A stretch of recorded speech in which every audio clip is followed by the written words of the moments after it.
Hey guys, Coach Seán here, and today we've got 8 tips for 2018 for staying on track.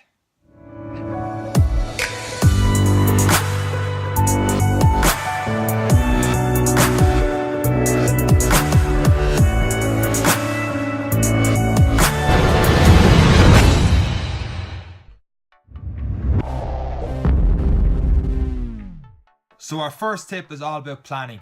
All about knowing what you're going to eat the day before, knowing exactly when you're going to train. If you wake up the next morning, you're like, I'm going to train later today, but you don't have a specific time, you're more than likely going to keep putting it off and putting it off. Next thing you know, it's too late to get that workout in. So you should know, waking up the next morning, okay, I'm going to train either in the morning or the evening, wherever it is. Set that particular time. Treat it like you would an appointment for something. Not the dentist, because otherwise you'd be fearing it, but treat it like as if it's an appointment that you have to make, and stick to that time. Do not change your plans from there, because if you are, you're just going to keep putting it off, and you're not going to get your workout in, and that's going to lead into slipping up further and further, and you're not going to reach your goals.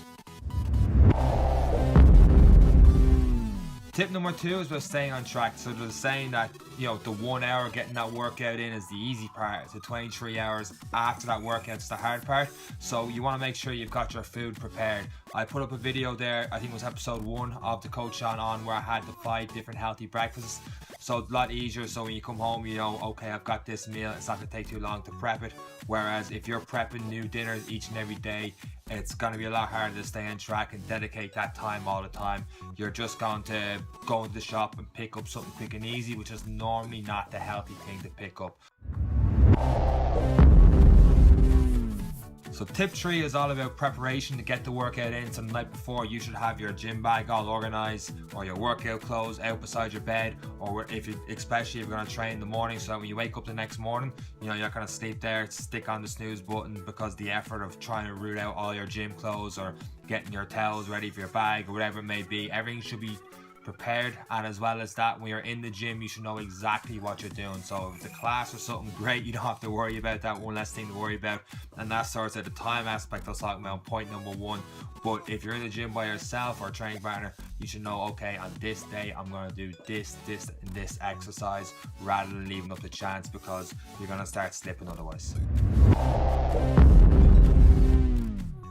So tip number 4 is all about accountability. You got to keep yourself accountable. Write down your goals you want to do, and don't keep it a secret. Tell people what goals you have and how you're going to achieve them. That's going to keep you accountable. So in the future, when you're catching up with these people, they're going to ask you, well, how are you getting on with such and such? And you don't want to tell them that you failed or you've given up on those goals. So let people know what your goals are, how you're going to achieve them. If it's social media, a lot of people use social media these days, that they set up Instagram accounts specifically to achieve certain weight loss goals. And if that works for you, great. Blog about it, tweet about it, whatever it is that keeps yourself accountable, that keeps you going back to the gym, that keeps you on a healthy diet. And sometimes it's hard to keep yourself accountable by yourself, so find a training partner, someone who has similar goals to yourself, be it in a gym or going to a class, or if you want to run further, join a running club. So it's a lot easier to run when you've got other people around you. Trust me, I know that from doing a marathon last year.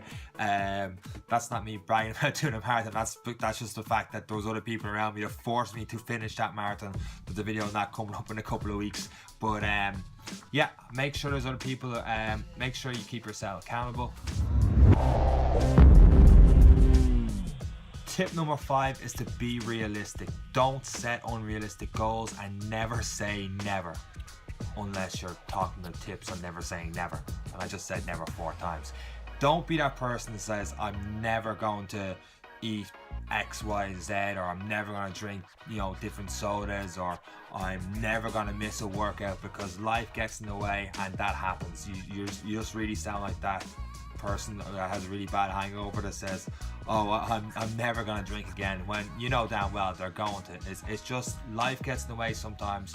You're going to miss a workout here and there. You're going to have little slips up here and there. It's how you react to that counts. So never say you're never going to do something. And when you're setting your goals, be realistic as possible. So if your goal is to run a marathon, well then you should have been able to do at least 5Ks, 10Ks, 20Ks before. And if you've never done a 5K before, your goal shouldn't be I want to run a marathon. It should be a lot more realistic than that. And if you're in the gym and you see someone online that's able to bench 200 kg or they would deadlift 200 kg and that's your goal, but you can't even bench or deadlift a quarter of that, that's very unrealistic. You're setting yourself up for failure if your goals are unrealistic. So tip number 6 is to set SMART goals. What are SMART goals? They're specific goals, measurable, attainable, relevant, and time-based. So your specific goals, your goals shouldn't be I want to lose weight, or I want to get stronger, or I want to look leaner. This should be more about I want to lose X amount of pounds or X amount of kilos, or I want to be able to fit into this outfit, or to get stronger. It shouldn't be I want to be able to go from doing 2 pull-ups to 5 pull-ups, or different small goals just to keep achieving, rather than just being very vague with I want to lose weight or I want to get stronger. So with your measurable goals, it's not just I want to lose weight, it's I want to fit to a certain outfit by a certain time. It's I want to be able to do 5 pull-ups by the end of the month, for example.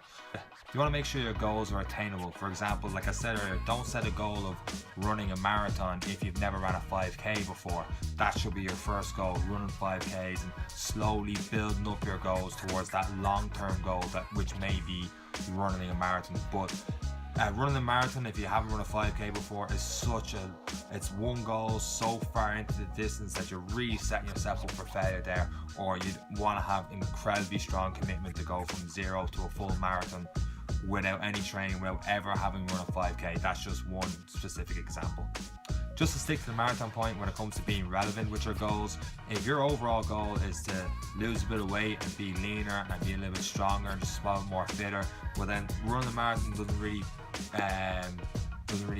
not the best way to achieve those goals. They should be more relevant. If you can only train 3 times a week, for example, and you only train 1 hour a day, suiting your lifestyle, doesn't really suit your lifestyle to run a marathon for that goal. So you really want to reevaluate your goals there and how you're going to go about achieving. And no matter what goals you set, there should be a time restraint on them.